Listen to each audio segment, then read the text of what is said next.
面对大国的激烈战争，美军准备是否充分？空中行动指挥如果不再清晰，美国靠什么打赢？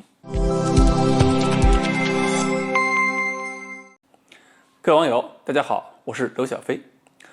从伊拉克到叙利亚到阿富汗，不管外界怎么评价这个战争的胜利与否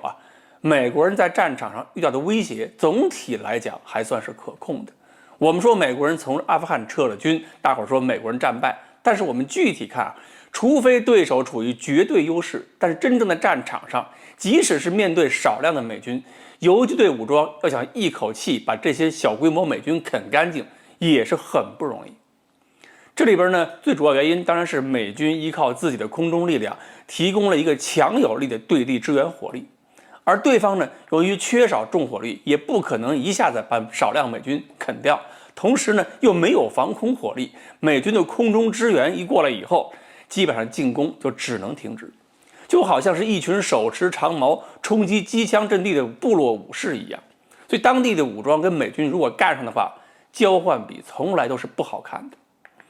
不过呢，美军现在从中亚国家撤出以后很多人还在想，是不是打算集中力量对付中俄？但是面对中俄的时候，美军的底气如何？这一点，美国内部的研究讨论也在不断进行。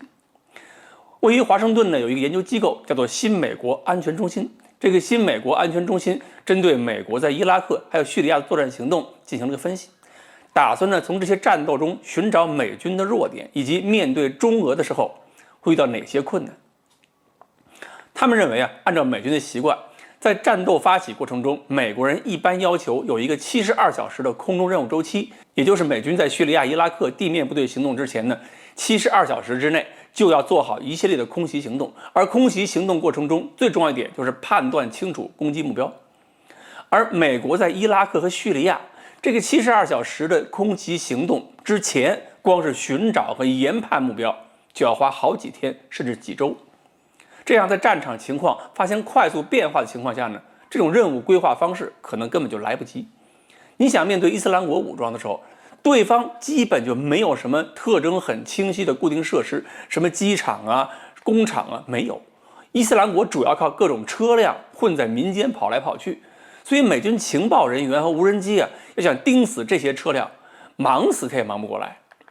如果跟中俄交手的话，倒还能够有可能去攻击一些什么车站码头电力设施这些固定设施，但是打完之后又怎么样呢？中俄还有大量的移动设施可以弥补这些问题，而且中俄一定会让美国进入一种快节奏、高强度的对抗。一旦进入这种对抗的话，情况就是随时在发生变化。美国那个72小时任务循环，可能根本就循环不起来。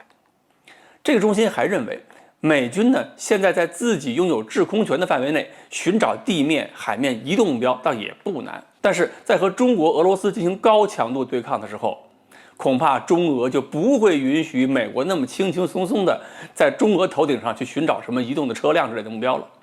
中俄的防空火力、空中力量、电子对抗、伪装能力都会让美军寻找目标变得特别困难。而且呢，光是面对这电子干扰，美国就发现以前总是通过远程通讯、远程控制方式来控制无人机进行侦察、进行搜索，然后进行打击，根本就行不通。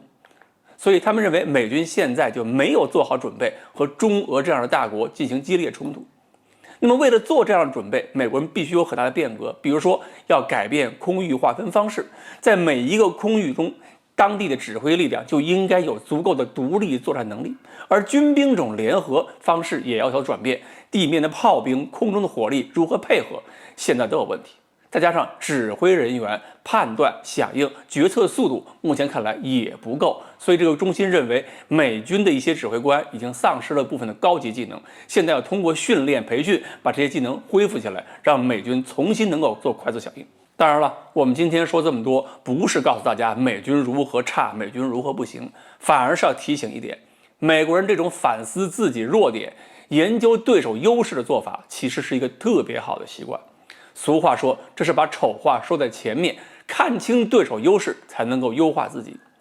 其实呢，这个研究也提醒我们一件事儿：美军在伊拉克、叙利亚面对基本毫无防空能力的对手，会遇到这么多问题。那么未来我们在岛上作战的时候，面对比较绵密的空中火力，我们怎么通过我们的空中力量和地面力量进行配合，对突然出现在战场周边的各种身份不明的目标进行快速识别、快速火力响应？